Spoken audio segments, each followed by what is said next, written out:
Ele pediu a opinião da faxineira só para humilhá-la diante de todos. Ela ficou em silêncio. Mas quando finalmente abriu a boca, o sorriso dele morreu, e ninguém naquela sala conseguiu dizer uma única palavra. Alguém perguntou alguma coisa para você? A voz de Gustavo Fonseca atravessou a sala de reuniões como um tapa. Seca, alta, calculada para ser ouvida por todos. Ele nem olhou para Renata quando disse isso. Estava recostado na cadeira, com os dedos entrelaçados sobre a mesa, o olhar fixo nos gráficos projetados na tela, enquanto um sorriso de canto se desenhava no rosto dele. O tipo de sorriso que não tem nada de gentil. Renata Duarte tinha acabado de colocar a garrafa térmica de café sobre a mesa. Estava ali para reabastecer as xícaras, como fazia todas as manhãs naquele andar da Fonseca Capital. Era sua rotina. Entrava, servia, saía, sem ser vista, sem ser ouvida. Como se não existisse. Mas naquela manhã, algo diferente tinha acontecido. Enquanto se aproximava da mesa para recolher uma xícara vazia, Renata ouviu Otávio Brandt, o diretor financeiro, dizer uma frase que fez o estômago dela gelar. Os números do grupo Mantovani estão sólidos. Podemos seguir com a aquisição sem reservas. Renata parou. Não de propósito. Não por decisão. O corpo simplesmente travou, porque ela sabia, com uma certeza que vinha de um lugar que ninguém naquela sala imaginava, que aquela afirmação estava errada, completamente errada. E foi nesse instante, nesse meio segundo de hesitação, que Gustavo Fonseca anotou. O que foi? Ele disparou, virando a cadeira na direção dela. Por que você parou? A sala inteira congelou. Helena Matsuda, diretora de estratégia, levantou os olhos do tablet e olhou para Renata como quem olha para um inseto que entrou pela janela. Otávio parou de falar no meio da frase. Caio Monteiro, o analista mais jovem da mesa, abaixou a caneta e ficou imóvel, como se qualquer movimento pudesse atrair atenção indesejada. Ao todo, 8 pessoas sentadas naquela mesa, e todas, sem exceção, viraram os olhos para a mulher de avental que estava de pé com uma garrafa térmica na mão. Desculpa, senhor, Renata disse baixo, voltando a se mover. Eu já estava saindo. Não, Gustavo levantou a mão impedindo. O sorriso dele se alargou. E quando Gustavo Fonseca sorria daquele jeito, qualquer pessoa que o conhecesse sabia. Algo cruel estava por vir. Você parou quando o Otávio falou dos números. Eu vi. Você fez uma cara. Qual é o problema? Não gostou da análise? Uma risadinha escapou da ponta da mesa. Era Helena, que cobriu a boca com a mão e trocou um olhar divertido com Otávio. Ele não riu, mas também não demonstrou nenhum incômodo com a cena que se armava. Bernardo Vilar, diretor de Relações Institucionais, ajeitou os óculos e inclinou a cabeça, observando Renata como quem assiste a um experimento. Senhor, eu não... Fala, Gustavo cortou, a voz firme. Ele se inclinou para a frente, apoiando os cotovelos na mesa, como um predador que acabou de encontrar entretenimento. Vai, me conta. Qual é a sua opinião sobre a aquisição do grupo Mantovani? Eu quero ouvir. Todo mundo aqui quer ouvir. Né, gente? Ele olhou ao redor da mesa, buscando cúmplices. Helena assentiu com um sorriso contido. Otávio cruzou os braços, esperando o show. Uma analista mais nova, Priscila Ramos, olhava para a própria pasta sem levantar os olhos. Caio Monteiro apertava a mandíbula, visivelmente incomodado, mas sem abrir a boca. Vai lá, Gustavo insistiu, gesticulando na direção de Renata com a palma aberta, como quem convida alguém ao palco. Dá sua análise. Mostra pra gente como a faxineira enxerga o mercado financeiro. Eu sou todo ouvidos. O silêncio que se instalou era pesado. Não era o silêncio confortável de uma pausa natural. Era o silêncio de uma arena onde todos sabem que alguém está prestes a sangrar e ninguém faz nada para impedir. Renata sentiu o rosto arder. Os dedos apertaram a alça da garrafa térmica com tanta força que os nós dos dedos doíam. O coração disparou. Cada célula do corpo dela gritava para abaixar a cabeça, pedir desculpa e sair daquela sala o mais rápido possível. Era o caminho seguro. O caminho que ela sempre escolheu. Meses ali naquele prédio, servindo café, limpando mesas, recolhendo copos, sempre invisível, sempre em silêncio, sempre engolindo. Mas havia algo naquela manhã que era diferente. Talvez fosse o tom de Gustavo. Talvez fosse o riso de Helena.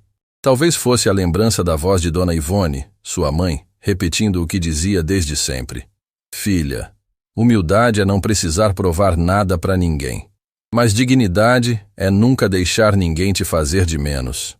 Eu sou só a faxineira, senhor, Renata disse, a voz baixa, mas firme. Não é meu lugar opinar. Exatamente. Gustavo bateu na mesa com a palma aberta, fazendo as xícaras chacoalharem. Exatamente. Não é seu lugar. Mas você parou, você ouviu, e você fez uma cara como se soubesse de alguma coisa. Então agora eu quero saber. O que a moça do café acha que nós, que estudamos décadas para estar sentados aqui, estamos fazendo de errado? Helena soltou outra risadinha, dessa vez mais alta. Otávio descruzou os braços e se recostou na cadeira, os olhos fixos em Renata como quem espera a próxima cena de um filme que já sabe como termina. Bernardo Vilar balançava a cabeça lentamente, com um meio sorriso que parecia dizer: coitada. Vamos lá. Gustavo abriu os braços. Teatral. Sala inteira esperando. A palavra é sua. Me impressiona. Renata engoliu em seco. Olhou para a porta. Estava a menos de 10 passos de distância. 10 passos para a segurança. 10 passos para voltar a ser invisível. 10 passos para engolir mais uma vez e seguir com a vida. Mas então ela olhou para a tela. Os gráficos. Os números do grupo Mantovani projetados ali, enormes, coloridos, cheios de setas e projeções otimistas. E algo dentro dela, algo que ela tentou silenciar por meses, por anos, algo que ela enterrou debaixo de camadas de necessidade e sobrevivência, se recusou a ficar calado. Ela respirou fundo, soltou o ar devagar e disse: o fluxo de caixa livre do grupo Mantovani não sustenta a projeção que está nessa tela. O sorriso de Gustavo vacilou. Não desapareceu. Ele era experiente demais para deixar cair a máscara tão rápido, mas vacilou. Um tremor quase imperceptível no canto dos lábios. O quê? Ele perguntou, a voz ainda carregada de deboche, mas agora com um fio de algo que não estava ali antes. Renata não olhou para ele, olhou para a tela. E quando voltou a falar, a voz dela tinha mudado. Não era mais a voz baixa e cautelosa da faxineira que pedia desculpa por existir. Era outra voz. Uma voz que conhecia cada número daquela projeção melhor do que qualquer pessoa sentada naquela mesa. A margem operacional caiu nos últimos períodos consecutivos. O endividamento de curto prazo cresceu acima da capacidade de geração de caixa. E a projeção de receita que está nessa tela usa como base um contrato com o setor público que ainda não foi renovado e que, pelo histórico de atrasos desse tipo de renovação, tem chance real de não se concretizar no prazo que vocês estão considerando.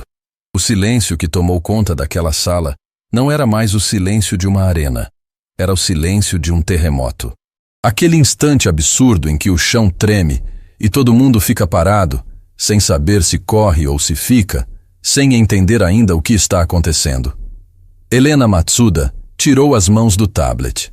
Otávio Brandt descruzou os braços e se inclinou para a frente, o rosto mudando de divertido para algo que parecia desconforto. Ou pior, reconhecimento. Bernardo Vilar parou de balançar a cabeça. Priscila Ramos finalmente levantou os olhos da pasta e olhou para Renata com a boca entreaberta. Caio Monteiro soltou a caneta, que rolou pela mesa sem que ninguém percebesse. Gustavo Fonseca ficou em silêncio por alguns segundos. Segundos que pareceram se arrastar. Os olhos dele estavam fixos em Renata, mas era como se ele estivesse processando algo que não cabia na cena que tinha montado. A faxineira, o avental, a garrafa térmica e aquelas palavras que não deveriam existir na boca de alguém que limpa chão. Que brincadeira é essa? Ele disse finalmente, a voz mais baixa do que antes. O deboche ainda estava ali, mas tinha perdido a força. Era um deboche rachado, como uma máscara que começa a trincar. Quem te mandou fazer isso? Foi algum engraçadinho aqui da mesa que ficou ensaiando com a moça do café? Ele olhou para os executivos procurando confirmação, procurando alguém que sorrisse e dissesse que era uma pegadinha.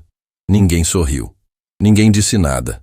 Helena olhava para Renata com uma expressão que oscilava entre incredulidade e algo que se parecia com raiva. Raiva de quem percebe que foi pega de surpresa.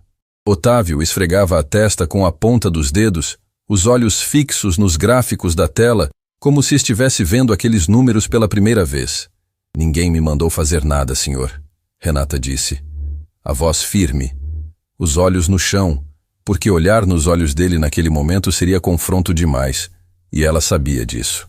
O senhor pediu minha opinião. Eu dei. Opinião? Gustavo se levantou. A cadeira girou para trás. Ele apoiou as duas mãos na mesa e inclinou o corpo na direção dela. Isso não é opinião. Isso é alguém repetindo coisa que ouviu em algum lugar. Você não sabe o que é fluxo de caixa livre. Você não sabe o que é margem operacional. Você não faz ideia do que está falando. A cláusula de penalidade cruzada no contrato da Mantovani com o Banco Serrano, Renata continuou, como se ele não tivesse falado nada, faz com que, no momento em que a renovação pública não se concretizar, o Serrano possa executar a garantia antecipada. E se isso acontecer depois da aquisição, a Fonseca Capital absorve um passivo que não está contemplado em nenhuma dessas projeções. Dessa vez, o silêncio foi absoluto. Não era mais desconforto. Não era mais surpresa. Era choque. Puro e cristalino. Helena Matsuda empurrou a cadeira para trás, como se precisasse de distância física da cena que estava presenciando. Otávio Brandt soltou um suspiro que tentou disfarçar de tosse, mas que todos ouviram. Bernardo Vilar tirou os óculos e esfregou os olhos, como quem acorda de um sonho. Caio Monteiro olhava para Renata com a boca entreaberta, e no olhar dele havia algo que ninguém mais na sala parecia ter: admiração. Priscila Ramos, que até então não tinha falado uma única palavra em toda a reunião, se virou para Otávio e sussurrou algo que todos ouviram no silêncio mortal daquela sala. Ela tem razão sobre o Serrano.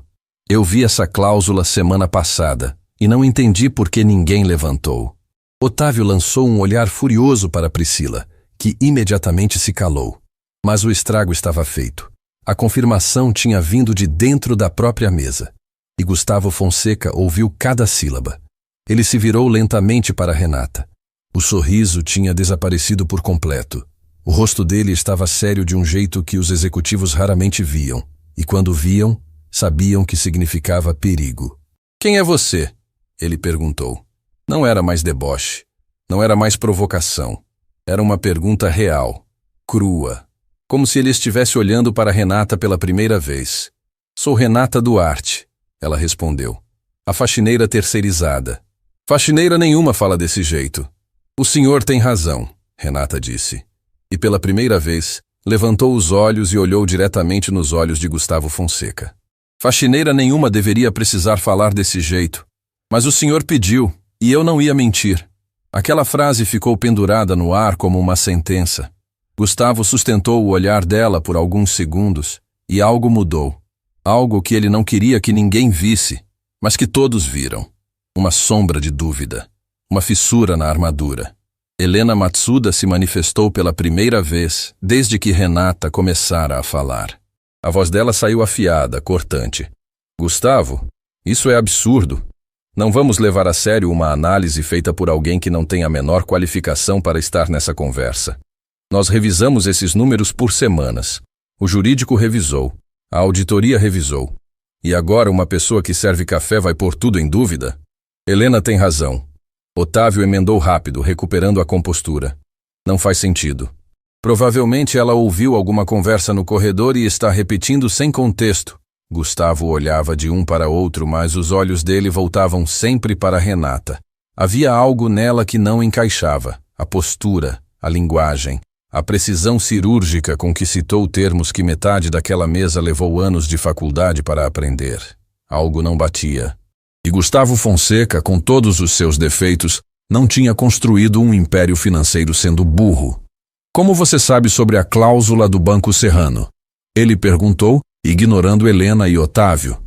A voz dele agora era baixa, quase privada, como se a sala tivesse encolhido e fossem só os dois. «Esse contrato é sigiloso. Nem todo mundo nessa mesa tem acesso». Renata apertou a garrafa térmica contra o corpo. O coração martelava tão forte que ela tinha certeza de que todos podiam ouvir. Tinha ido longe demais. Sabia disso. Cada palavra que tinha dito era um passo em direção a um abismo que ela passou meses tentando evitar. Eu limpo essa sala todas as noites, senhor. Ela disse, a voz quase um sussurro. Os documentos ficam sobre a mesa. Você leu documentos confidenciais? Helena se levantou, a voz subindo. Gustavo, isso é uma violação gravíssima. Ela precisa ser desligada imediatamente. E processada, Otávio completou, endireitando a postura como quem finalmente encontrou terreno seguro. Acesso não autorizado a informações sigilosas. Isso dá justa causa e processo. Renata sentiu o chão sumir. Era exatamente o que ela temia. Exatamente o cenário que tinha imaginado dezenas de vezes enquanto limpava aquela sala de madrugada, sozinha, passando o pano nas mesas e vendo aqueles papéis espalhados, papéis que ela entendia melhor do que gostaria de admitir, melhor do que qualquer pessoa ali suspeitava. Espera! A voz de Caio Monteiro cortou o burburinho. Todos se viraram para ele. Era a primeira vez que o analista falava naquela reunião. Ele engoliu em seco, claramente nervoso, mas continuou. Antes de demitir ou processar qualquer pessoa, alguém pode, por favor, verificar se o que ela disse está certo? O silêncio voltou. Helena abriu a boca para responder, mas Gustavo levantou a mão, impedindo. Caio tem razão, ele disse. E então fez algo que ninguém esperava. Algo que fez Helena arregalar os olhos, Otávio soltar um suspiro de incredulidade e Bernardo Vilar colocar os óculos de volta no rosto para ter certeza de que estava vendo direito. Gustavo Fonseca se sentou, cruzou as mãos sobre a mesa e olhou para Renata com uma expressão que não era deboche, não era raiva, não era piedade. Era curiosidade, pura, genuína e perigosa curiosidade. Senta, ele disse apontando para a cadeira vazia no canto da mesa. A cadeira que ninguém nunca usava. A cadeira que ficava ali de enfeite, sobrando como se esperasse por alguém que nunca chegava. Gustavo, Helena protestou. Senta, ele repetiu, dessa vez olhando para Renata. E me explica tudo, desde o começo. Cada número, cada cláusula, cada detalhe que você viu nesses documentos. Renata não se mexeu. Olhava para a cadeira como quem olha para uma armadilha. Porque podia ser uma. Podia ser mais uma forma de humilhação. Sentá-la ali para depois destruí-la com mais requinte. Mas então ela pensou em Dona Ivone. Pensou em tudo que tinha vivido para chegar até ali. Pensou nos anos de sacrifício, nas noites em claro, nas portas que se fecharam, nos sonhos que ela guardou numa gaveta e trancou com chave, porque o mundo não deixou espaço para uma mulher como ela sonhar. Renata colocou a garrafa térmica sobre o aparador no canto da sala. Caminhou até a cadeira vazia e sentou. O barulho daquela cadeira sendo puxada ecoou como um trovão silencioso. Helena cruzou os braços, furiosa. Otávio balançava a cabeça em negação.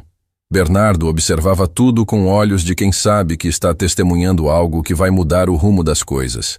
Priscila Ramos segurava a própria respiração. E Caio Monteiro discretamente encostou as costas na cadeira e respirou. Como se, pela primeira vez naquela reunião, alguém tivesse feito a coisa certa. Pode falar, Gustavo disse. Renata olhou para a tela. Olhou para os números. Olhou para cada rosto naquela mesa. Os que riam, os que desprezavam, os que fingiam que ela não existia. E então começou a falar. Não como uma faxineira que decorou termos ouvidos no corredor. Não como alguém que leu documentos por curiosidade.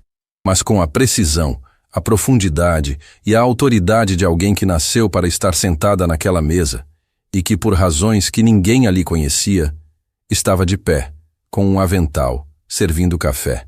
A cada frase, o rosto de alguém na sala mudava. Helena perdeu a cor. Otávio começou a suar. Bernardo anotava furiosamente num bloco que tinha tirado do bolso. Priscila assentava com a cabeça a cada ponto, confirmando silenciosamente. Gustavo não se movia, não piscava. Estava completamente imóvel, absorvendo cada palavra como quem percebe que acabou de encontrar algo que não estava procurando. Quando Renata terminou, o silêncio que ficou não era de surpresa. Era de vergonha, da sala inteira. De cada pessoa que riu, de cada pessoa que desviou o olhar, de cada pessoa que tratou aquela mulher como se ela fosse menos capaz, menos inteligente, menos digna de estar ali. Gustavo Fonseca se recostou na cadeira, esfregou o rosto com as duas mãos e soltou uma frase que fez o ar da sala ficar mais pesado. Se o que você está dizendo estiver certo, nós estávamos prestes a perder tudo. Está certo, Priscila disse do outro lado da mesa, a voz trêmula, mas audível. Eu verifiquei agora no sistema. Cada número que ela citou está correto. Helena abriu a boca, fechou, abriu de novo. Nenhuma palavra saiu. Otávio tirou um lenço do bolso e enxugou a testa, sem olhar para ninguém. E Gustavo, o homem que minutos antes havia pedido a opinião da faxineira como piada, como entretenimento, como forma de mostrar poder diante da sua corte de executivos, olhou para Renata com uma expressão que ela jamais tinha visto no rosto dele. Medo. Não medo dela. Medo do que ele quase fez. Medo do abismo para o qual estava caminhando alegremente enquanto todos ao redor batiam palma. Quem é você, Renata Duarte? Ele repetiu, mas dessa vez a pergunta tinha um peso completamente diferente. Renata sustentou o olhar dele. Não respondeu, porque a resposta para aquela pergunta não cabia numa sala de reuniões. A resposta atravessava anos, atravessava perdas que fariam qualquer pessoa naquela mesa desmoronar, atravessava sacrifícios que nenhum deles seria capaz de imaginar. E quando a verdade viesse à tona, a verdade sobre quem Renata Duarte realmente era, sobre o que ela deixou para trás, sobre o motivo que a levou a aceitar um avental e uma garrafa térmica em vez de uma cadeira naquela mesa, cada pessoa naquela sala iria entender que a maior humilhação daquela manhã não foi o que Gustavo fez com ela. Foi o que todos eles perderam por nunca terem perguntado. A reunião foi suspensa. Gustavo Fonseca dispensou todos com um aceno de mão, sem dizer uma palavra. Os executivos se levantaram em silêncio, juntando pastas e tablets como quem recolhe os destroços de uma explosão. Helena Matsuda saiu primeiro, os passos rápidos, a mandíbula travada. Otávio Brandt foi atrás, evitando olhar para qualquer pessoa. Bernardo Vilar passou por Renata na porta e parou por meio segundo, como se quisesse dizer algo, mas seguiu em frente sem abrir a boca. Priscila Ramos saiu de cabeça baixa, apertando a pasta contra o peito. Caio Monteiro foi o último. Antes de cruzar a porta, olhou para Renata e fez um aceno discreto com a cabeça. Pequeno, quase invisível. Mas ela viu. E aquele gesto minúsculo foi a única gentileza que recebeu naquela manhã inteira. Quando a sala ficou vazia, restaram apenas dois, Gustavo e Renata. Ele não falou imediatamente. Ficou sentado, as mãos apoiadas na mesa, os olhos fixos nos gráficos que ainda brilhavam na tela. Parecia menor, não fisicamente. Gustavo Fonseca continuava sendo o mesmo homem que ocupava a cabeceira daquela mesa todos os dias. Mas havia algo nele que tinha encolhido. A arrogância, talvez. Ou a certeza de que sabia mais do que todos ao redor. Fecha a porta, ele disse sem olhar para ela. Renata obedeceu. O clique da porta soou como o disparo de uma largada. Senta de novo. Ela sentou. Dessa vez não na cadeira do canto. Gustavo apontou para a cadeira ao lado dele, a que Helena ocupava minutos antes. Eu vou te perguntar uma vez, ele disse, finalmente virando os olhos para ela. E eu quero a verdade. Não me interessa o que você acha que eu quero ouvir. Me interessa a verdade. Pode ser? Renata assentiu. Onde você aprendeu tudo isso? O silêncio que veio depois não era de hesitação. Era de dor. Porque a resposta para aquela pergunta não era simples. Não era um nome de faculdade, um diploma emoldurado, um currículo impressionante. A resposta era uma cicatriz, uma ferida que Renata carregava havia anos e que nunca, em nenhum momento, tinha mostrado para ninguém naquele prédio. Eu me formei no Instituto Azevedo de Economia, ela disse. A voz saiu firme, mas custou. Terminei o curso no topo da turma. Fiz especialização em análise de risco e mercado de capitais. Publiquei artigos, recebi convites para palestrar. Durante um tempo, trabalhei como analista numa gestora de investimentos. Gustavo não se mexeu, mas os olhos dele mudaram. Se alargaram quase imperceptivelmente, como se cada frase fosse um soco no estômago que ele precisava absorver em silêncio. Então, por que... Ele começou. E pela primeira vez desde que Renata o conhecia, a voz dele falhou. Ele pigarreou e recomeçou. Por que você está limpando o chão? Renata baixou os olhos. Não por vergonha, por peso. Porque o que vinha a seguir era a parte que ela guardava trancada no lugar mais fundo de si mesma. O lugar onde moravam as coisas que doem demais para contar e pesam demais para carregar sozinha. Minha mãe ficou doente, ela disse. Dona Ivone. Começou com um cansaço que não passava. Depois veio a dificuldade para andar, depois o diagnóstico. Ela parou, respirou, continuou. Era degenerativo, progressivo. O tipo de coisa que não tem cura, só tratamento para desacelerar. E o tratamento custava mais do que tudo que eu ganhava na gestora. Muito mais. Gustavo escutava imóvel. Eu tentei de tudo. Renata continuou. Pedi adiantamento, pedi empréstimo, vendi o que tinha. Mas não era suficiente. E aí veio a parte que ninguém conta quando fala de meritocracia. Quando você é uma mulher sozinha, sem família rica, sem rede de apoio, sem ninguém para segurar a barra, o sistema te engole.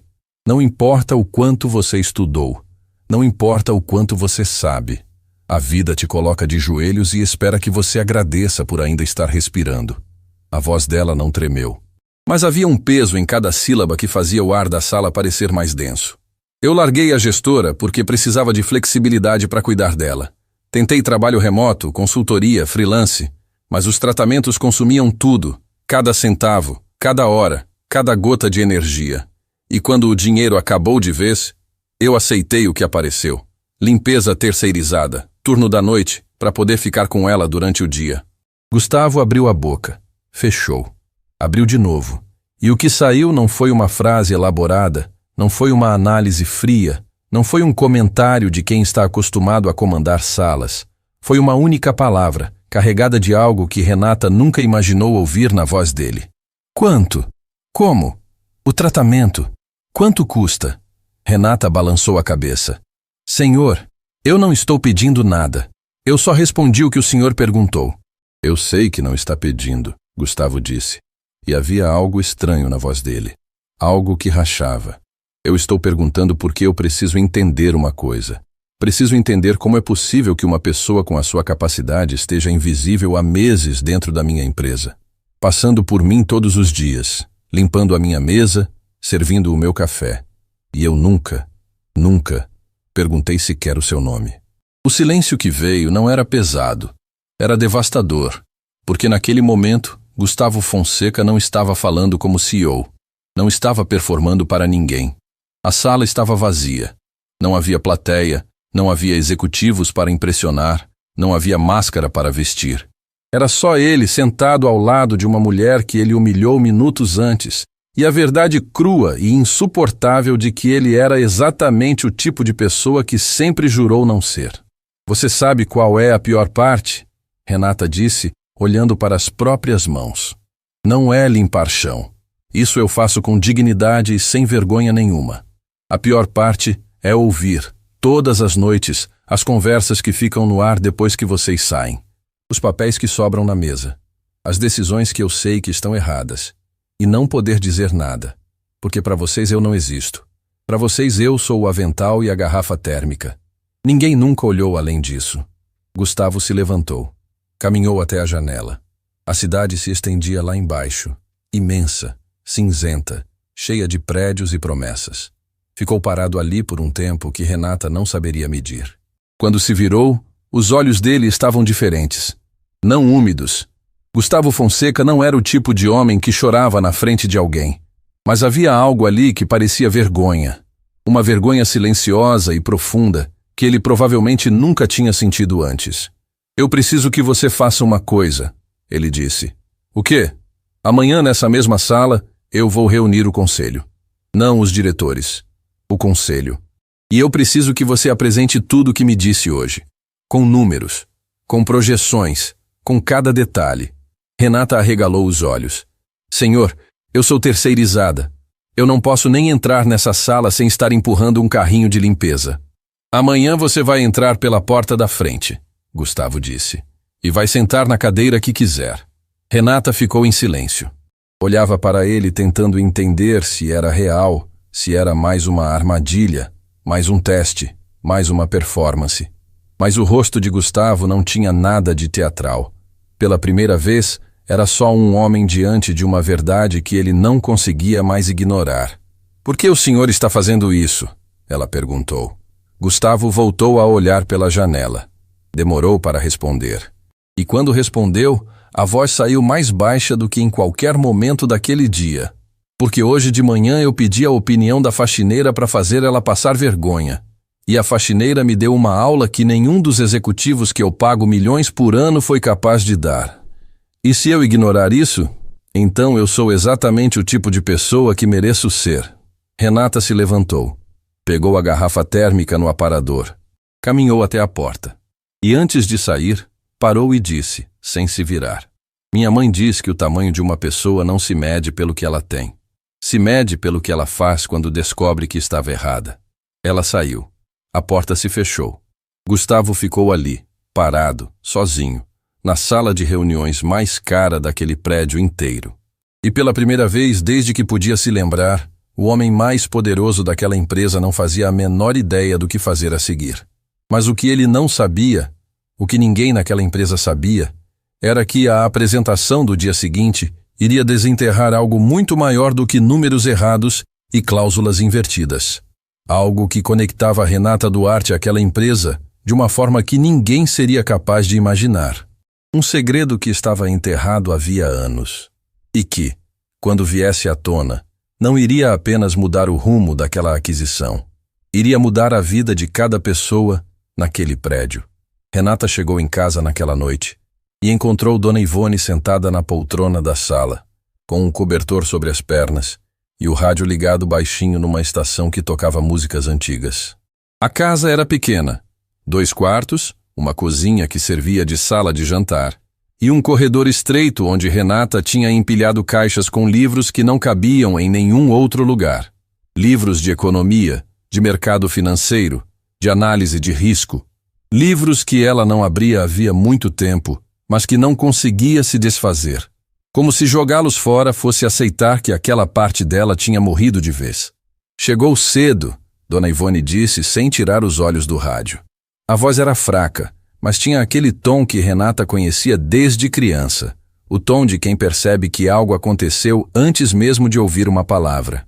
"Saí mais cedo hoje", Renata respondeu, deixando a bolsa no chão e se ajoelhando ao lado da poltrona para ajeitar o cobertor. "A senhora já tomou o remédio da noite?" "Tomei. A vizinha trouxe uma sopa também. Está na geladeira." Renata assentiu, mas não se levantou. Ficou ali, ajoelhada, com as mãos sobre o cobertor da mãe, olhando para o chão. O peso do dia inteiro desabou sobre ela de uma vez. A humilhação na sala de reuniões, os risos, os olhares, as palavras de Gustavo, a cadeira vazia, o convite para o dia seguinte. Tudo veio ao mesmo tempo, como uma onda que ela tinha segurado o dia inteiro e que agora, ali, no único lugar do mundo onde podia ser frágil, finalmente a engoliu. Os olhos encheram de água. Ela não fez barulho, não soluçou, mas as lágrimas desceram sozinhas, silenciosas, caindo sobre o tecido do cobertor. Dona Ivone não precisou perguntar o que tinha acontecido. Conhecia aquele choro. Já tinha visto antes. Nos dias em que Renata voltava da faculdade depois de ouvir que não pertencia àquele lugar, nos dias em que foi demitida da gestora porque precisava faltar demais, nos dias em que contava as moedas no fundo da bolsa e tentava decidir entre comprar remédio ou comida. Era o choro de quem carrega o mundo nas costas e não tem a quem pedir ajuda. Dona Ivone estendeu a mão e pousou sobre a cabeça da filha. Não disse nada por um tempo. Apenas ficou ali, com os dedos acariciando o cabelo de Renata como fazia quando ela era pequena e acordava assustada no meio da noite. "Me conta", Dona Ivone disse depois de um tempo. Não era uma ordem, era um convite. O tipo de convite que só uma mãe sabe fazer. Aquele que diz, sem precisar de palavras, "Eu estou aqui, pode soltar." E Renata contou. Tudo. Desde o momento em que entrou na sala com a garrafa térmica até o instante em que Gustavo Fonseca pediu que ela voltasse no dia seguinte para falar ao conselho. Contou sobre os risos, sobre Helena, sobre Otávio, sobre o silêncio covarde de uma mesa inteira. Contou sobre a cadeira vazia e sobre como se sentiu sentando nela, como se estivesse invadindo um espaço que o mundo inteiro dizia que não era dela. Quando terminou, Dona Ivone ficou em silêncio por um momento. Depois, com a voz calma e firme que sempre teve, mesmo quando o corpo já não obedecia como antes, disse: "Você vai. Mãe, a senhora não entendeu. Pode ser uma armadilha. Ele pode estar querendo me expor de novo, só que dessa vez na frente de gente ainda mais importante." "Pode ser." Dona Ivone concordou. "E pode ser que não. Mas se você não for, vai passar o resto da vida se perguntando o que teria acontecido. E eu conheço você, filha. Essa pergunta vai te comer por dentro. Vai ser pior do que qualquer humilhação." Renata enxugou o rosto com as costas da mão. "E se eu não conseguir? E se eu travar? E se eles rirem de novo?" Dona Ivone segurou o rosto da filha com as duas mãos. As mãos tremiam. Tremiam sempre agora. Mas o olhar era inabalável. "Renata, escuta uma coisa. Eu criei você sozinha. Trabalhei em casa de família, lavei roupa de gente rica, esfreguei chão de escritório a vida inteira para você poder estudar. E você estudou. Você se formou. Você é brilhante. E nenhum homem de terno sentado numa cadeira cara vai apagar isso. Nenhum." Renata fechou os olhos. As lágrimas voltaram, mas dessa vez eram diferentes. Não eram de dor. Eram de algo que ela tinha esquecido que existia. Algo que a vida tinha coberto com camadas e camadas de cansaço e sobrevivência. Coragem. "Eu vou", ela sussurrou. Dona Ivone sorriu. Um sorriso pequeno, cansado, mas que carregava dentro dele toda a força que aquela mulher tinha dado à filha ao longo de uma vida inteira. "Vai." E volta de cabeça erguida, como sempre. Renata não dormiu naquela noite. Sentou na mesa da cozinha, abriu as caixas de livros que estavam empilhadas no corredor e começou a trabalhar. Não tinha computador. O último que teve precisou vender meses antes para pagar uma parcela do tratamento. Então fez tudo à mão. Num caderno pautado, com uma caneta azul, escreveu cada número que lembrava, cada cláusula, cada projeção, cada furo. A memória dela era assustadora. Sempre tinha sido. Na faculdade, os colegas diziam que ela tinha uma mente fotográfica, mas não era exatamente isso. Era mais como se os números fizessem sentido para ela de um jeito que não faziam para os outros. Como se ela enxergasse padrões onde todo mundo via apenas planilhas. Quando o sol nasceu, Renata tinha 12 páginas escritas, detalhadas, organizadas, impecáveis. Olhou para aquelas folhas e sentiu um aperto no peito, porque ali, naquele caderno barato comprado na papelaria do bairro, estava a prova de tudo que ela tinha sido e de tudo que o mundo não deixou que ela continuasse sendo. Tomou um banho. Vestiu a roupa mais arrumada que tinha. Verificou se Dona Ivone tinha tomado os remédios da manhã e deixou o almoço preparado no fogão. Na porta, antes de sair, ouviu a voz da mãe vindo da poltrona. "Filha." "Sim?" "Eles não sabem com quem estão lidando, mas vão saber." Renata sorriu pela primeira vez em muito tempo e saiu. Quando Renata chegou ao prédio da Fonseca Capital, algo estava diferente. O segurança da portaria, o mesmo que a via passar todas as noites com o uniforme de limpeza sem nunca dizer uma palavra, olhou para ela e não a reconheceu. Renata se identificou e disse que tinha uma reunião. O segurança conferiu a lista, franziu a testa e ligou para confirmar. Depois de alguns minutos, liberou a passagem com um aceno confuso. No elevador, Renata apertou o botão do último andar. O mesmo andar onde limpava todas as noites. Mas naquela manhã, subir naquele elevador tinha um peso completamente diferente. Cada andar que passava era como um degrau em direção a algo que ela não conseguia nomear. Medo, esperança, ou talvez os dois ao mesmo tempo. Quando as portas se abriram, a primeira pessoa que ela viu foi Helena Matsuda. Helena estava parada no corredor, encostada na parede com os braços cruzados e um sorriso que não tinha nenhuma simpatia. Ao lado dela, Otávio Brant segurava um tablet e olhava para Renata com uma expressão que misturava desprezo e satisfação, como quem segura uma carta na manga e mal pode esperar para jogá-la na mesa. Bom dia, Renata disse, a voz controlada. Bom dia, Helena respondeu, se desencostando da parede e bloqueando parcialmente o corredor. Que bom que veio. Antes de entrar, preciso te informar uma coisa. Protocolo da empresa. Renata parou. O departamento jurídico analisou a situação durante a noite. Helena continuou, a voz suave como seda e afiada como vidro. E concluiu que o acesso não autorizado a documentos confidenciais por parte de uma funcionária terceirizada constitui uma violação contratual grave. Isso significa que, tecnicamente, qualquer informação que você obteve a partir desses documentos é inadmissível. E que você pode, e provavelmente vai, responder por isso. Otávio ergueu o tablet, mostrando um documento na tela. Já encaminhamos um relatório ao conselho. Antes mesmo de você abrir a boca lá dentro, eles vão saber que a sua fonte de informação foi obtida de forma irregular e que nada do que você apresentar tem validade. Renata sentiu o corredor encolher. O ar ficou pesado. As 12 páginas do caderno dentro da bolsa pareciam de repente inúteis, como uma arma descarregada. Vocês fizeram isso para me impedir de entrar, Renata disse. Não era uma pergunta. Helena inclinou a cabeça, como se estivesse explicando algo óbvio para uma criança. Nós fizemos isso para proteger a empresa. Se alguém aqui está comprometendo a integridade dos nossos processos, somos obrigados a agir. Não é pessoal. É totalmente pessoal, Renata respondeu, a voz firme apesar do coração acelerado. Se os dados que eu apresentar estiverem errados, vocês não precisam de um relatório jurídico para me desacreditar. Basta mostrar onde eu errei. Mas vocês não fizeram isso. Fizeram uma barreira legal. E a única razão para fazer isso é porque vocês sabem que eu estou certa.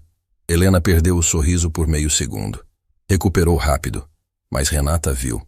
E Otávio desviou os olhos para o tablet, como quem finge conferir algo que não precisa ser conferido. Antes que qualquer um dissesse mais alguma coisa, uma porta se abriu no fundo do corredor. Gustavo Fonseca apareceu, com o paletó aberto e uma expressão que não entregava nada, nem apoio, nem hostilidade. Olhou para a cena no corredor, para Helena, para Otávio, para Renata, e disse apenas: o conselho está esperando. Todos vocês. Helena endireitou a postura e entrou sem olhar para trás.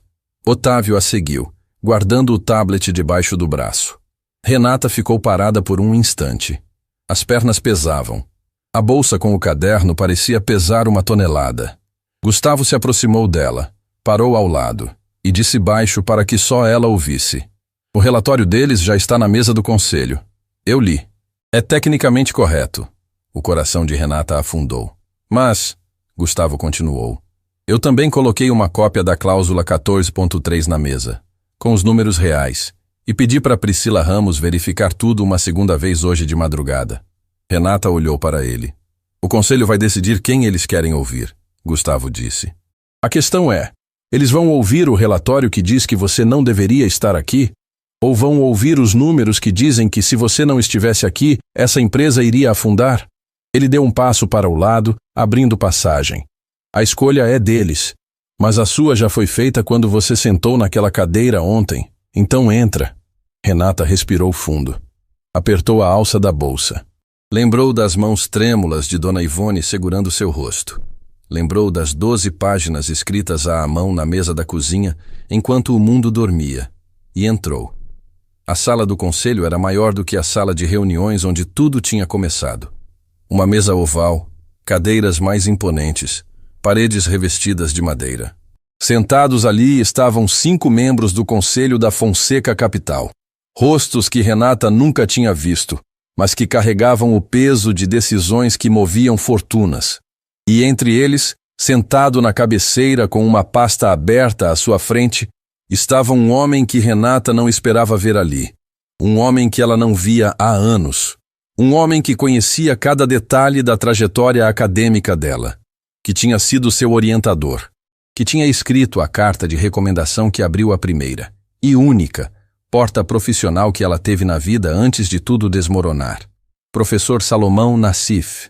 Ele levantou os olhos da pasta, olhou para Renata, e no rosto dele, naquele rosto marcado pelo tempo e pela sabedoria de quem já viu o mundo girar muitas vezes, apareceu uma expressão que era impossível de decifrar. Surpresa, dor, orgulho, culpa. Renata sentiu as pernas fraquejarem, porque a presença de Salomão Nassif ali não era coincidência. Não podia ser. E se ele estava sentado naquela mesa como membro do Conselho da Fonseca Capital, significava que havia uma conexão entre o passado dela e aquela empresa que ia muito além do que ela jamais imaginou. E quando os olhos dos dois se encontraram, os da aluna que ele perdeu de vista e os do professor que nunca soube o que tinha acontecido com ela, o ar daquela sala mudou por completo, porque a verdade estava prestes a começar a aparecer. E ninguém ali estava preparado para o que viria a seguir. Renata ficou parada na entrada da sala do conselho por alguns segundos que pareceram durar uma eternidade. Os olhos fixos em Salomão Nassif, os pés grudados no chão, o caderno dentro da bolsa de repente esquecido, porque nada do que ela tinha escrito naquelas 12 páginas durante a madrugada a preparou para aquele momento. Salomão Nassif, o homem que mudou a vida dela. O homem que olhou para uma jovem sem recursos, sem conexões, sem sobrenome importante e disse: "Você tem uma mente que eu não vejo em uma geração inteira. Não desperdice isso." O homem que lutou para conseguir uma bolsa integral para ela no Instituto Azevedo quando ninguém mais apostava nela. O homem que escreveu a carta que abriu a porta da gestora onde ela trabalhou, a única porta que a vida profissional dela conheceu antes de se fechar para sempre. E agora ele estava ali, sentado na cabeceira do Conselho da Fonseca Capital, com uma pasta aberta à sua frente e um olhar que Renata não conseguia decifrar. "Senhorita Duarte", a voz de um dos conselheiros cortou o silêncio. Era um homem de cabelo grisalho sentado à esquerda de Salomão, com uma caneta na mão e uma expressão impaciente. "Pode se sentar, por favor. Temos uma agenda apertada." Renata caminhou até a cadeira indicada. As pernas obedeciam, mas por dentro, cada passo era uma batalha. Sentou. Colocou a bolsa no colo. Não olhou para Salomão de novo. Não conseguia. Porque olhar para ele era voltar para um tempo em que ela era outra pessoa, em que o futuro ainda existia, em que o mundo ainda cabia nos sonhos que ela tinha. Antes de começarmos, Helena Matsuda se adiantou, a voz polida e calculada. "Gostaria de chamar a atenção do Conselho para o relatório que distribuí esta manhã. Página 3.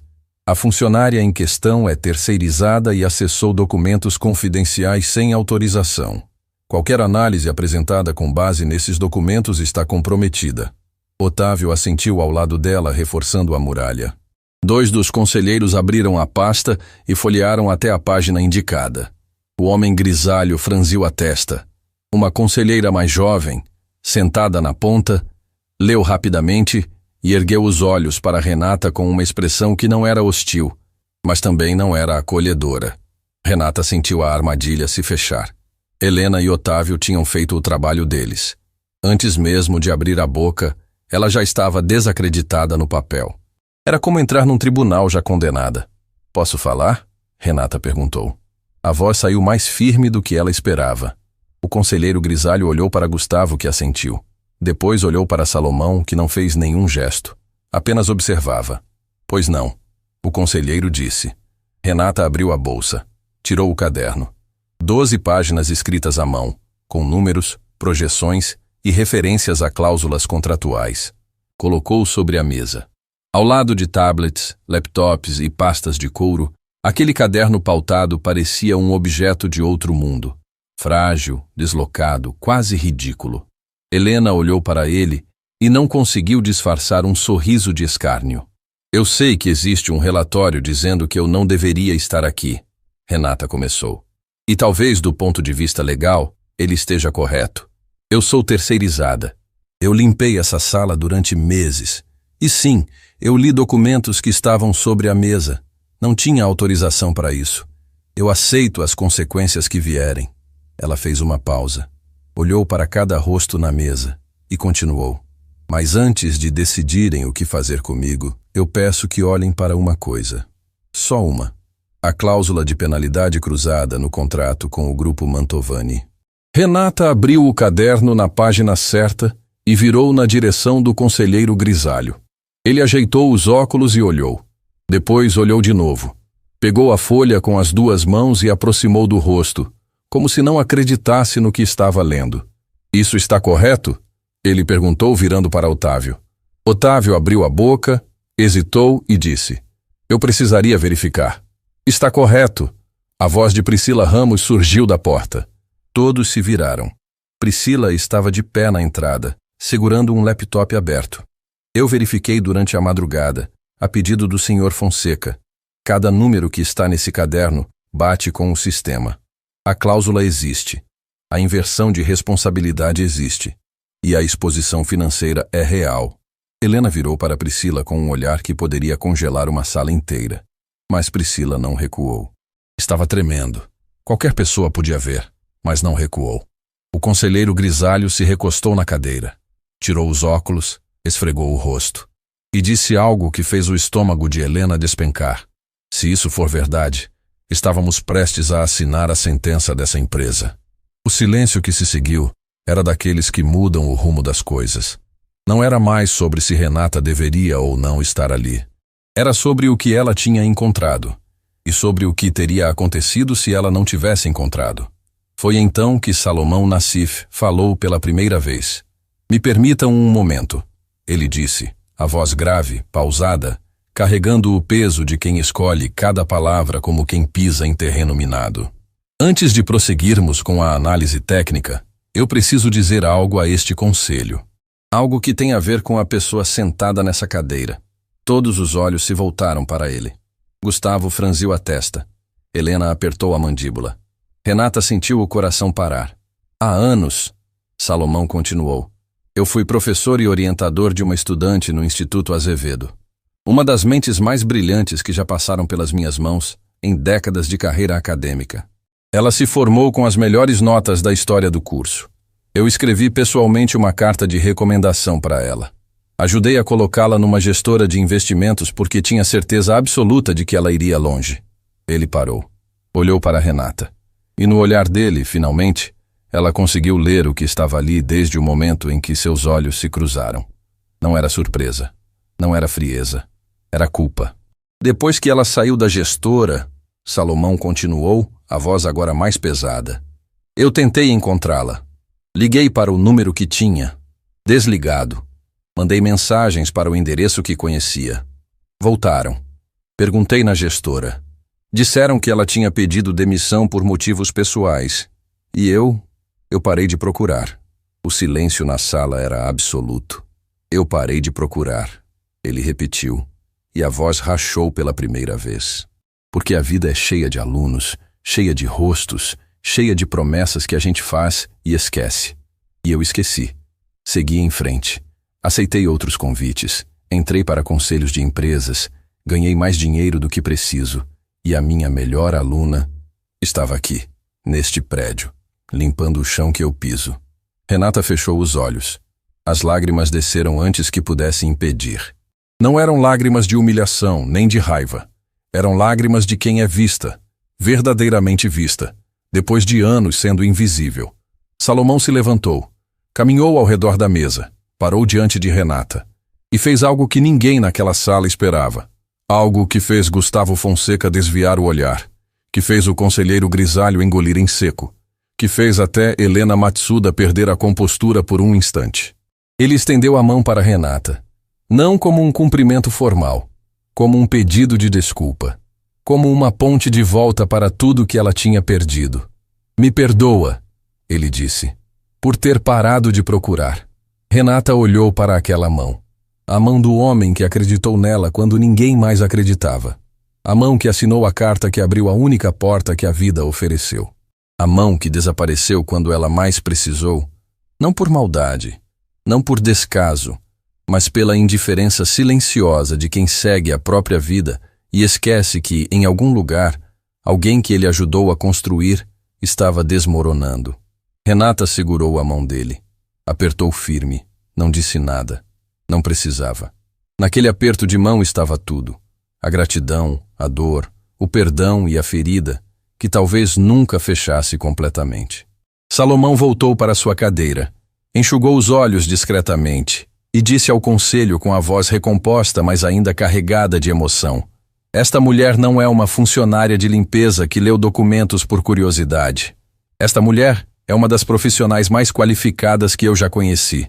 E se essa empresa tem algum senso, vai parar de discutir como ela obteve a informação e vai começar a prestar atenção no que ela tem a dizer.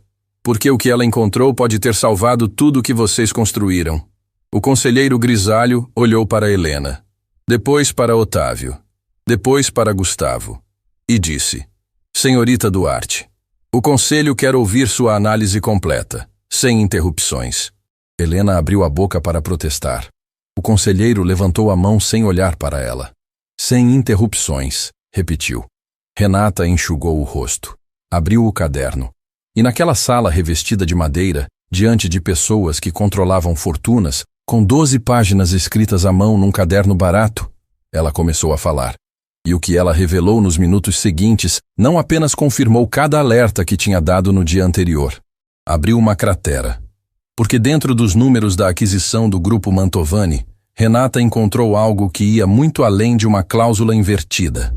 Algo que apontava para uma rede de contratos interligados, projetada para parecer sólida por fora, mas que por dentro estava podre. E alguém dentro da Fonseca Capital sabia disso. Alguém naquela mesa. A sala do conselho estava em silêncio absoluto quando Renata virou a página do caderno e apontou para uma sequência de números que tinha circulado com a caneta azul. 3 contratos, 3 empresas diferentes, 3 operações que, isoladas, pareciam negócios independentes, mas que, vistas juntas, da forma como Renata as organizou naquele caderno, ligando uma à outra com setas e anotações na margem, formavam um desenho que nenhuma auditoria tinha percebido. Essas 3 empresas, a Mantovani Logística, a Dumont Soluções e a Veraz Consultoria, aparecem nos contratos como fornecedoras independentes, Renata explicou, a voz firme, sem pressa. Mas os registros que ficavam sobre a mesa de reuniões mostram que as 3 têm o mesmo representante legal, a mesma estrutura de faturamento e a mesma conta de destino para os repasses de comissão. O conselheiro grisalho, que Renata descobrira chamar-se Augusto Peixoto, tirou os óculos e colocou sobre a mesa. Não disse nada. Mas a expressão dele dizia tudo. Era a expressão de alguém que começa a entender que o problema é muito maior do que imaginava. A conselheira mais jovem, Denise Correia, folheava rapidamente a pasta à sua frente, comparando os números de Renata com os documentos oficiais. A cada página, a testa dela se franzia mais. Isso significaria, Denise disse devagar, como quem monta um quebra-cabeça em voz alta, que alguém criou uma cadeia de empresas fantasma para inflar o valor da aquisição e que os repasses de comissão iriam para... Ela parou. Olhou ao redor da mesa. Não completou a frase. Não precisava, porque a pergunta que pairava no ar já não era sobre números, cláusulas ou projeções. A pergunta era outra, mais perigosa, mais devastadora. Uma pergunta que fez cada pessoa naquela sala olhar para o lado, tentando descobrir em qual rosto estava escondida a resposta. Quem dentro da Fonseca Capital armou tudo isso? Gustavo Fonseca se levantou lentamente.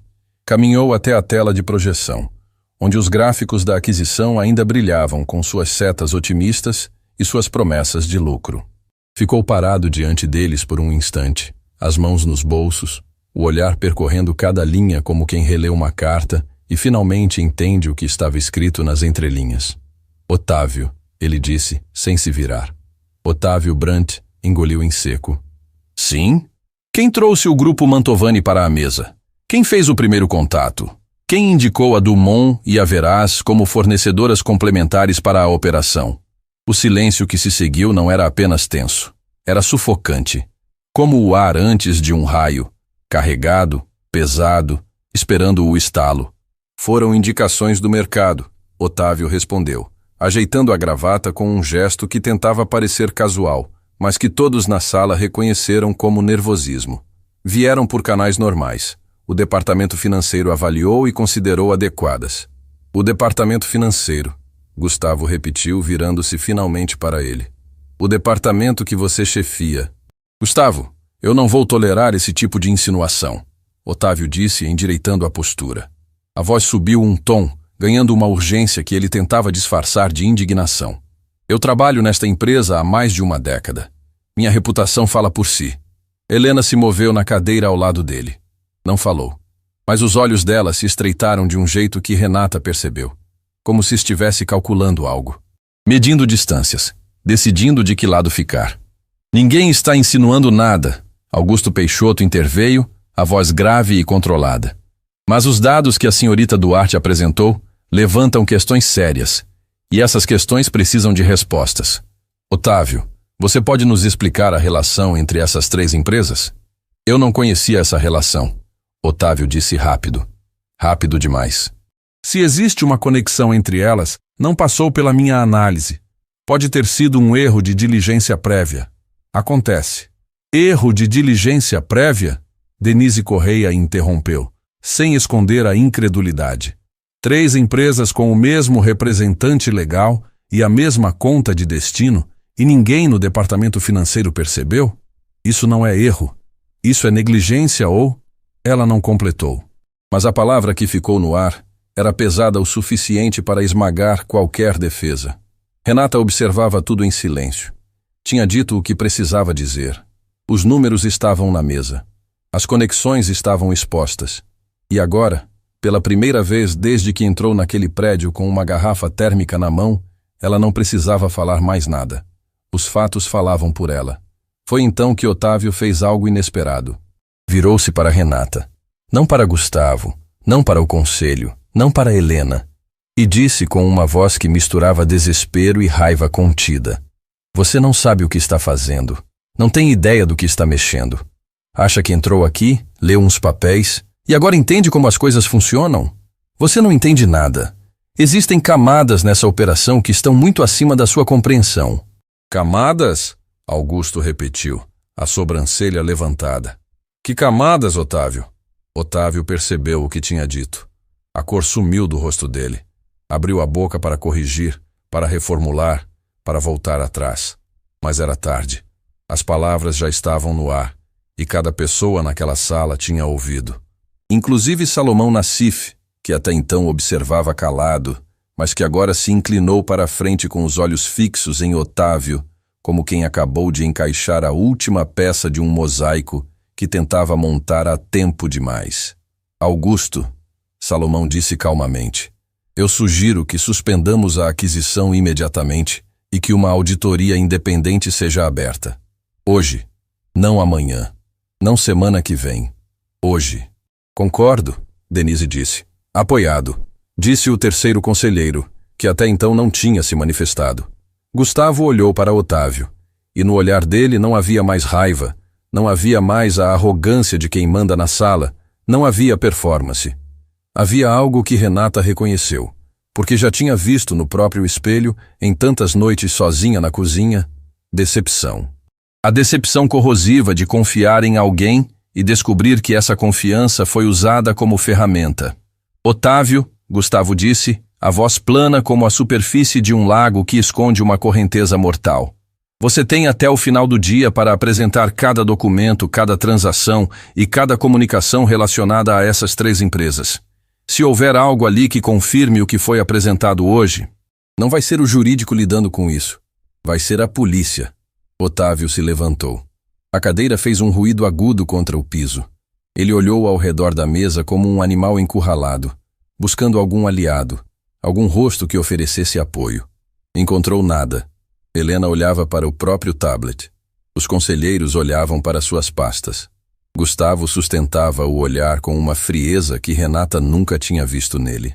Otávio saiu sem dizer uma palavra. A porta se fechou atrás dele com um som que pareceu definitivo. O silêncio que ficou era diferente de todos os outros silêncios que aquela sala tinha abrigado ao longo dos 2 dias mais intensos da história da Fonseca Capital.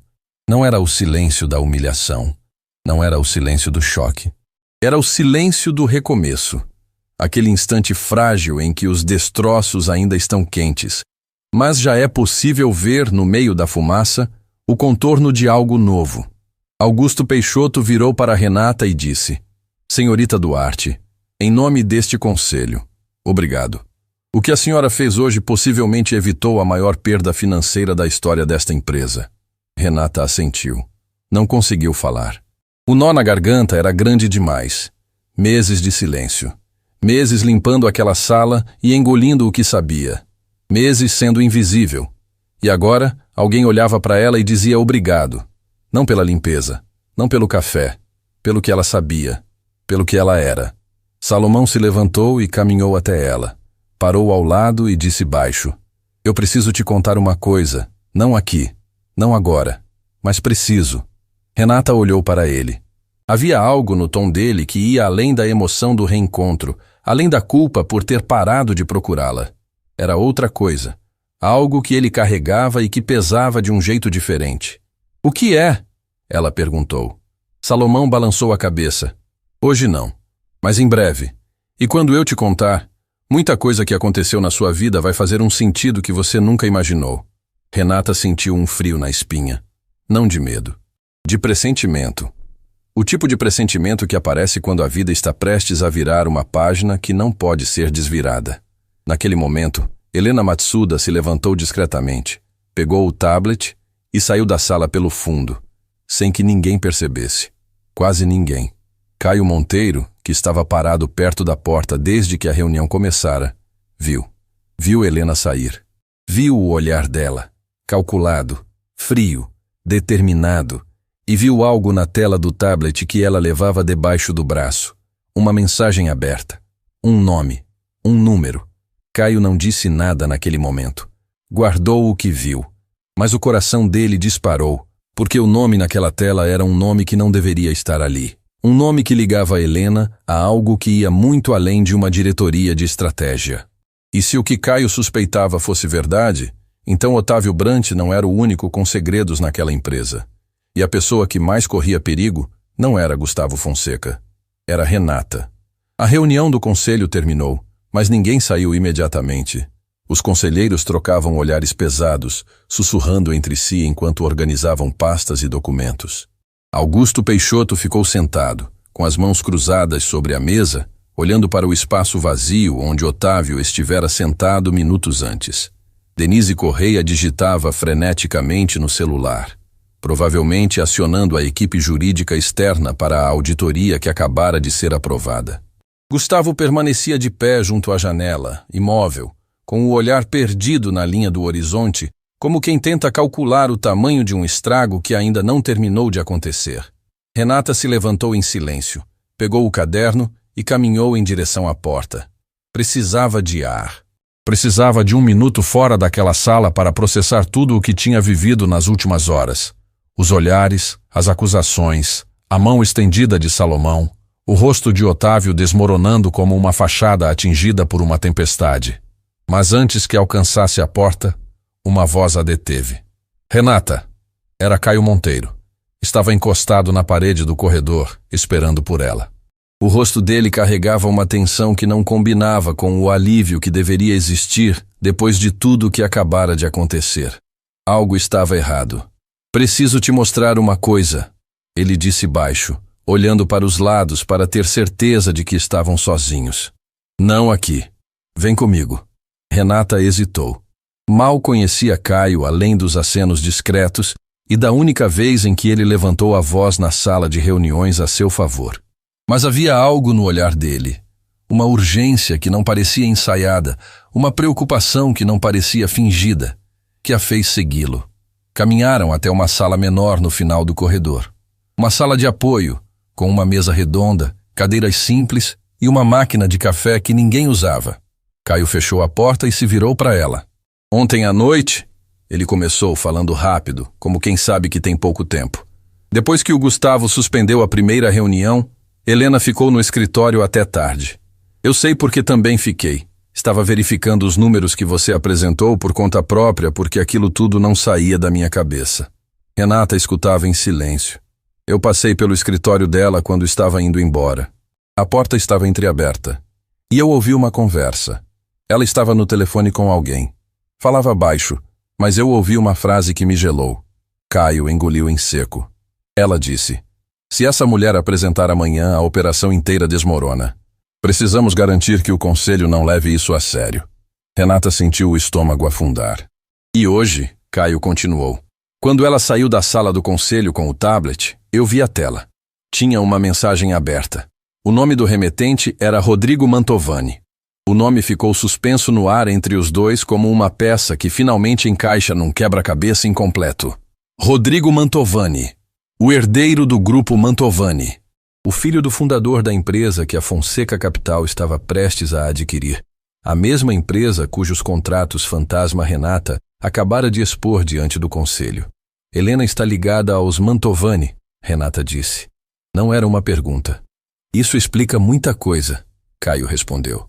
Explica por que ela tentou te impedir antes mesmo de você abrir a boca. Explica o relatório jurídico. Explica por que ela sempre empurrou essa aquisição com tanta força nas reuniões. E explica por que o Otávio nunca questionou nada.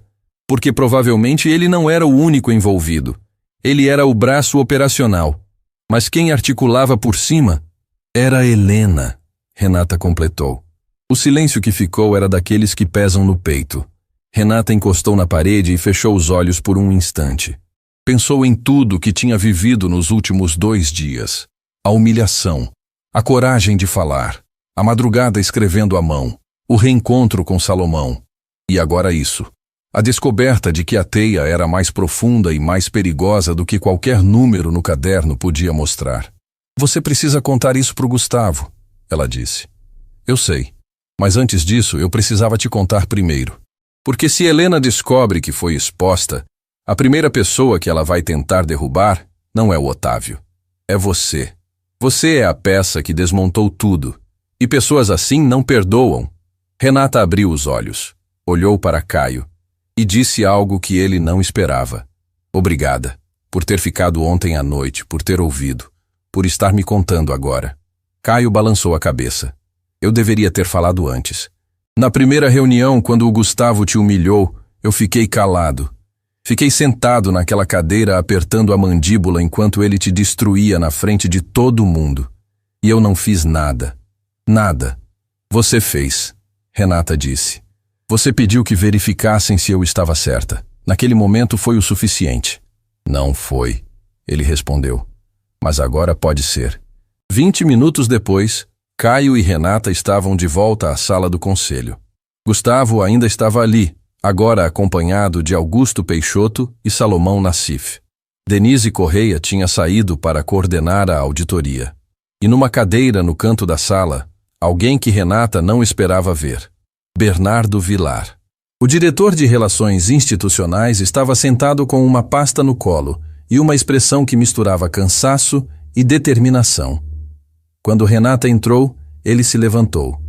Senhorita Duarte, ele disse, e a voz dele tinha um peso que não existia nos dias anteriores. Eu devo a você uma explicação. Renata olhou para ele sem entender. Desde a primeira reunião, Bernardo continuou, eu suspeitava que havia algo errado com a Operação Mantovani. Não os números, eu não tenho competência técnica para isso, mas as relações, os contatos, o jeito como Helena empurrava esse negócio nas reuniões com uma insistência que não combinava com o perfil dela. Helena é estrategista. Ela calcula riscos. Nunca a vi defender uma aquisição com tanta urgência. Ele abriu a pasta e colocou sobre a mesa um conjunto de documentos.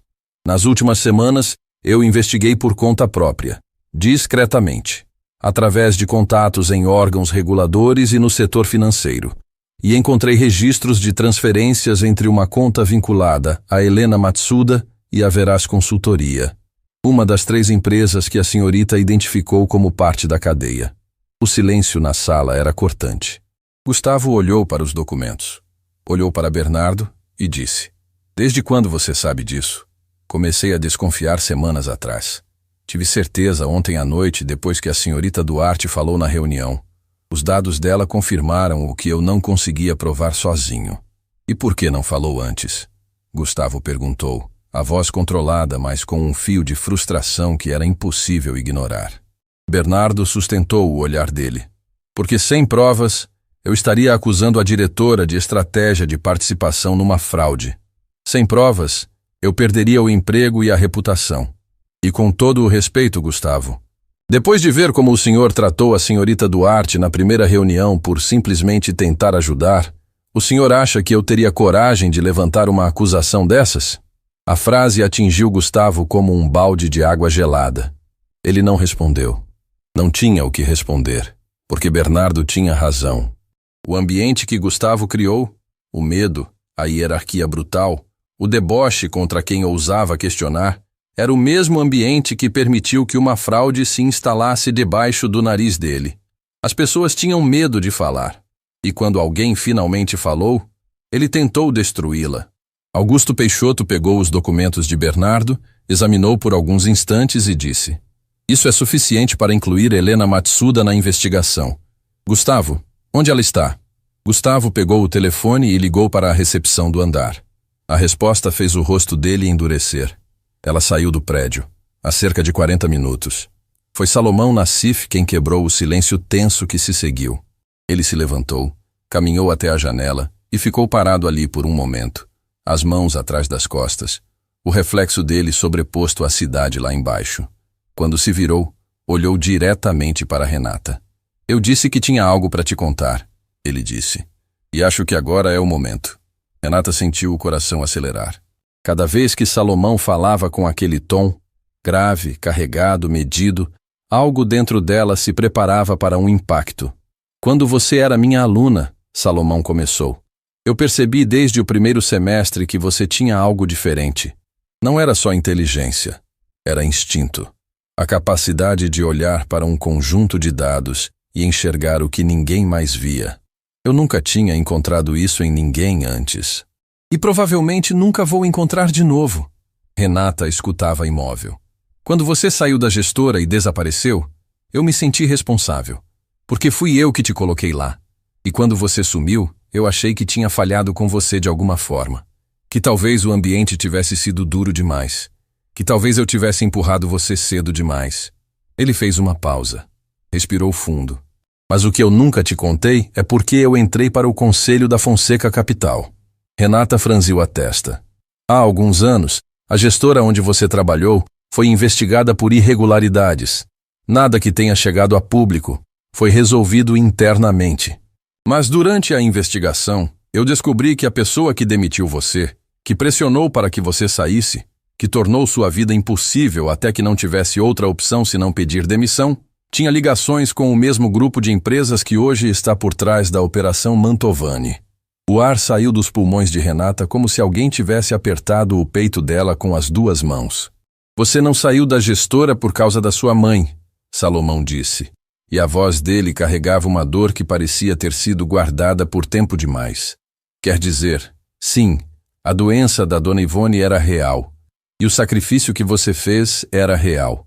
Mas a porta não se fechou sozinha, Renata. Alguém a empurrou. Alguém que queria você longe do mercado porque, mesmo naquela época, você já era perigosa demais. Você enxergava demais. E quem tem algo a esconder não tolera pessoas que enxergam." Renata não se mexeu. Não piscou. O mundo ao redor parecia ter parado de girar. Cada sacrifício, cada noite em claro, cada centavo que faltou, cada porta que se fechou, cada vez que ela aceitou o silêncio como destino, tudo ganhava um novo contorno, mais sombrio, mais injusto, mais doloroso do que ela jamais imaginou. "Eu entrei para este conselho", Salomão continuou, "porque queria entender de onde vinha essa rede. Queria encontrar a raiz. E queria, de alguma forma, consertar o que aconteceu com você, mesmo sem saber onde você estava." Ele caminhou até ela, parou na frente e disse: "E agora você está aqui, neste prédio, nesta sala, com um caderno na mão e a verdade na boca. E eu preciso que você saiba de uma coisa. Nada do que aconteceu com você foi por acaso. E nada do que você fez nesses 2 dias foi pequeno. Você desmontou em 48 horas uma estrutura que pessoas poderosas levaram anos para construir." Renata sentiu as lágrimas subirem. Não a segurou. Não precisava mais segurar nada. Deixou que descessem, silenciosas, pesadas, carregando com elas anos de invisibilidade, de silêncio forçado, de perguntas sem resposta. Gustavo observava tudo da cabeceira da mesa. E no rosto dele, pela segunda vez em 2 dias, Renata viu algo que não combinava com a imagem do homem que ela conhecia. Vergonha. Uma vergonha profunda e silenciosa. Não apenas por tê-la humilhado, mas por fazer parte de um mundo que engolia pessoas como ela sem nem perceber. Um mundo que ela limpava todas as noites, de joelhos, com um pano nas mãos, enquanto as mesmas mãos que poderiam ter salvado aquela empresa estavam sendo desperdiçadas em silêncio. O que fazemos agora?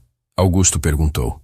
Gustavo se levantou, olhou para Renata, olhou para Salomão, olhou para Caio e para Bernardo, e disse: agora fazemos o que deveríamos ter feito desde o começo. Ouvimos a pessoa certa.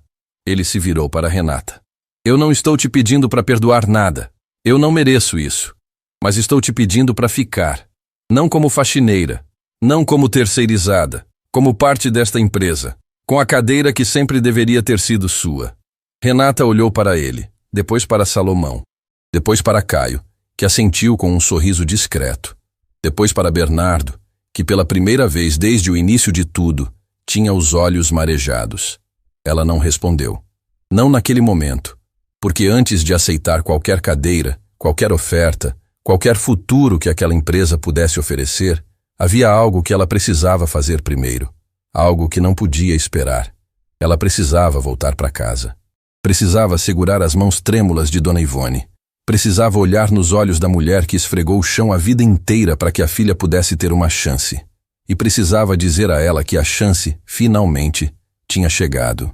Mas o que Renata não sabia, o que ninguém naquela sala sabia, era que naquela mesma noite, enquanto ela caminhava de volta para casa carregando o peso e a esperança daquele dia inteiro, algo iria acontecer que mudaria não apenas o rumo da sua decisão, mas o significado de tudo que ela tinha vivido até ali. E quando amanhecesse, nada mais seria como antes. Renata abriu a porta de casa e encontrou o silêncio. Não o silêncio habitual, aquele silêncio manso de fim de noite com o rádio desligado e Dona Ivone cochilando na poltrona. Era outro tipo. Um silêncio que ocupava cada canto da sala como uma presença física. A poltrona estava vazia, o cobertor dobrado sobre o braço do sofá, o copo de água intocado sobre a mesinha ao lado do rádio. Mãe! Renata largou a bolsa no chão e correu até o quarto. Encontrou Dona Ivone deitada na cama, com os olhos fechados e a respiração curta. A vizinha estava ao lado, sentada numa cadeira, segurando a mão dela. Ela passou mal há pouco. A vizinha disse, a voz baixa. Chamei a emergência. Estão a caminho. Renata se ajoelhou ao lado da cama. Pegou a mão da mãe. Aquela mão que tremeu a vida inteira de tanto trabalhar, que segurou o rosto dela na noite anterior, que acariciou seu cabelo como quando era criança. A mão estava fria, mais fria do que deveria. Mãe, eu estou aqui, Renata sussurrou. Estou aqui. Dona Ivone abriu os olhos, devagar, como se o simples ato de levantar as pálpebras custasse mais energia do que tinha. Mas quando viu o rosto da filha, algo mudou. Os lábios se moveram. Um sorriso. Fraco, pequeno, quase invisível, mas ali, presente, como sempre esteve. Como foi? Dona Ivone perguntou, a voz fina como o papel. Renata riu. Um riso molhado, misturado com lágrimas que já desciam antes que pudesse impedir. A mãe dela estava ali, naquela cama, lutando para respirar. E a primeira coisa que perguntava era como tinha sido o dia da filha. Porque era isso que Dona Ivone sempre fez, a vida inteira. Colocar a filha na frente, sempre, sem exceção, sem hesitar. Foi bem, mãe, Renata disse, apertando a mão dela. Foi muito bem. Eles ouviram. Todos ouviram. Dona Ivone fechou os olhos e soltou um suspiro longo. Não de dor, mas de alívio. Como se aquelas palavras fossem o remédio que nenhuma farmácia do mundo podia vender. Eu sabia, ela sussurrou. Eu sempre soube. A ambulância chegou minutos depois. Renata acompanhou a mãe, segurando a mão dela durante todo o trajeto, murmurando palavras que talvez Dona Ivone não ouvisse, mas que precisavam ser ditas. Porque havia coisas que só existem quando a gente fala em voz alta, mesmo que seja num sussurro dentro de uma ambulância no meio da noite. Os dias que se seguiram foram os mais longos da vida de Renata. Dona Ivone ficou internada. A doença, que já avançava havia tempo, tinha dado um salto. Os médicos foram claros. O tratamento precisava ser intensificado. Novos medicamentos, acompanhamento diário, custos que Renata não tinha como cobrir, não com o salário de faxineira terceirizada, não com as economias que já tinham secado há meses. Renata não voltou ao prédio da Fonseca Capital, não atendeu às ligações de Gustavo, não respondeu às mensagens de Caio. Ficou ao lado da mãe, dormindo na cadeira do hospital, comendo o que a cantina oferecia, segurando aquela mão fria toda vez que Dona Ivone acordava assustada no meio da madrugada sem saber onde estava. Numa dessas madrugadas, enquanto Dona Ivone dormia e o hospital inteiro parecia suspenso entre o silêncio e a luz branca dos corredores, Renata ouviu uma batida leve na porta do quarto. Era Salomão Nassif. Ele estava de pé na porta, sem paletó, sem a postura imponente do conselheiro que ocupava cabeceiras de mesa. Parecia apenas um homem cansado, carregando um saco de papel com frutas e um envelope na mão. "Como ela está?" ele perguntou baixo. "Estável, por enquanto." Salomão entrou, colocou as frutas na mesinha e puxou uma cadeira para sentar ao lado de Renata. Ficaram em silêncio por um tempo, ouvindo o som ritmado do monitor cardíaco e a respiração suave de Dona Ivone. "Eu nunca conheci a sua mãe", ele disse, "mas conheço a filha que ela criou. E isso me diz tudo o que eu preciso saber sobre quem essa mulher é." Renata não respondeu. Não conseguia. O cansaço de dias sem dormir direito, a tensão acumulada, a montanha-russa emocional das últimas semanas, tudo estava ali, comprimido no peito, esperando o momento de transbordar. Salomão colocou o envelope sobre o colo dela. "O conselho se reuniu ontem. Sem você, sem Gustavo, apenas os conselheiros independentes. E tomamos 3 decisões." Renata olhou para o envelope. Primeira, a aquisição do grupo Mantovani foi cancelada definitivamente. A auditoria independente confirmou cada ponto da sua análise. A rede de empresas fantasma foi desmantelada e encaminhada às autoridades. Renata assentiu. Esperava por isso. Segunda, Otávio Brandt foi desligado e responderá judicialmente. Helena Matsuda está sendo investigada. As evidências que Bernardo Vilar e Caio Monteiro apresentaram, somadas à sua análise, foram suficientes para que o conselho agisse. Outra confirmação do que ela já intuía. Mas não foi isso que a fez abrir o envelope. Terceira, Salomão disse, e a voz dele mudou. Ficou mais baixa, mais carregada. O conselho criou uma posição nova na estrutura da Fonseca Capital. Uma diretoria de integridade e análise de risco, com assento permanente nas reuniões do conselho, com autonomia total e com o nome de uma única candidata. Renata abriu o envelope. Leu o documento. Leu de novo. Na terceira vez, as letras embaçaram porque os olhos já não seguravam as lágrimas. "Tem mais uma coisa", Salomão disse. O conselho aprovou, por unanimidade, a cobertura integral do tratamento da Dona Ivone. Não como favor, não como caridade, como reconhecimento pelo que você fez, pelo que você evitou, pelo que essa empresa deve a você. Renata largou o envelope no colo, cobriu o rosto com as 2 mãos e chorou. Não o choro silencioso e controlado que ela se obrigava a ter na frente dos outros. Chorou de verdade, com soluços, com o corpo inteiro. Com anos de peso saindo de uma vez, as noites limpando o chão, os documentos lidos de madrugada, o caderno escrito à mão, as portas fechadas, as humilhações engolidas, a solidão de ser brilhante num mundo que só enxerga o avental. Salomão não a interrompeu. Deixou que chorasse, porque havia choros que precisavam acontecer. Choros que lavam, que libertam, que marcam o exato momento em que uma pessoa deixa de sobreviver e começa a viver. Quando Renata levantou o rosto, Dona Ivone estava acordada. Olhava para a filha com aqueles olhos que carregavam décadas de luta, de sacrifício, de amor sem medida, e sorria. Um sorriso largo, inteiro, verdadeiro. O tipo de sorriso que Renata não via no rosto da mãe havia muito tempo. "Mãe", Renata disse, enxugando o rosto, "eles querem que eu fique, na empresa, com uma cadeira de verdade." Dona Ivone estendeu a mão. Renata segurou.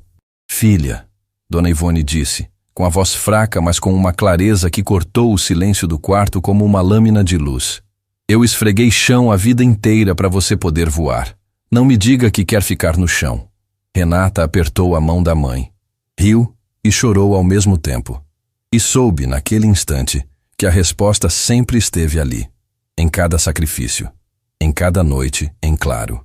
Em cada mão que Dona Ivone estendeu quando o mundo inteiro virou as costas. Semanas depois, Renata entrou no prédio da Fonseca Capital pela porta da frente. O segurança, o mesmo que não a reconhecera dias antes, levantou-se e a cumprimentou pelo nome. No elevador, apertou o botão do último andar. O mesmo andar que limpava todas as noites.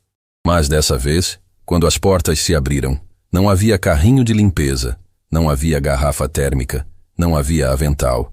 Havia uma sala de reuniões. E ao redor da mesa estavam Gustavo Fonseca, Augusto Peixoto, Denise Correia, Salomão Nassif, Bernardo Vilar, Caio Monteiro, que fora promovido a coordenador de análise, e Priscila Ramos, que finalmente ocupava a cadeira que merecia depois de ter sido a primeira a confirmar os dados de Renata, quando ninguém mais teve coragem. E havia uma cadeira vazia, na cabeceira. Gustavo se levantou quando Renata entrou. Não disse nenhuma frase elaborada. Não fez discurso. Apenas estendeu a mão na direção da cadeira e disse: "É sua." Renata olhou para aquela cadeira. A mesma sala, as mesmas paredes, a mesma vista da cidade pela janela. Mas tudo era diferente, porque ela era diferente. Não porque tivesse mudado, mas porque finalmente o mundo ao redor tinha parado de olhar apenas para o avental e começara a enxergar quem estava por trás dele. Ela sentou, abriu o caderno, o mesmo caderno pautado com a mesma caneta azul. Colocou sobre a mesa, ao lado dos tablets, ao lado dos laptops, ao lado das pastas de couro. E daquela vez, ninguém olhou para o caderno com desdém. Olharam com respeito. Porque aquele caderno, escrito à mão na mesa de uma cozinha pequena enquanto o mundo dormia, tinha salvado uma empresa inteira. Naquela noite, Renata voltou ao hospital. Dona Ivone já estava respondendo ao novo tratamento. Tinha cor no rosto, força na voz. E quando viu a filha entrar, perguntou a mesma coisa que perguntava todos os dias desde que Renata era criança. "Como foi o seu dia, filha?" Renata sentou na beira da cama. Segurou a mão da mãe. Sorriu. "Hoje eu sentei na cadeira, mãe." Dona Ivone apertou a mão dela. Os olhos brilharam. E disse, com a voz firme e cheia de uma verdade que só quem viveu uma vida inteira de luta é capaz de pronunciar: "Renata, o mundo vai tentar te colocar de joelhos 1000 vezes. Vai rir de você. Vai duvidar de você. Vai fingir que você não existe. Mas escuta o que a sua mãe está te dizendo. Quem sabe quem é, não precisa de plateia para brilhar. Brilha sozinha. Brilha no escuro. Brilha de joelhos esfregando o chão se precisar. Porque o brilho, filha, não vem do lugar onde você está. Vem de quem você é." Renata encostou a testa na mão da mãe. Fechou os olhos. E pela primeira vez em muito tempo, não sentiu peso nenhum. Só gratidão. Só paz. Só a certeza silenciosa de que tudo, cada lágrima, cada noite, cada porta fechada, cada humilhação, tinha sido o caminho que a trouxe até ali. Até aquela cadeira, até aquele momento, até a versão dela mesma que o mundo tentou apagar, mas que se recusou a desaparecer.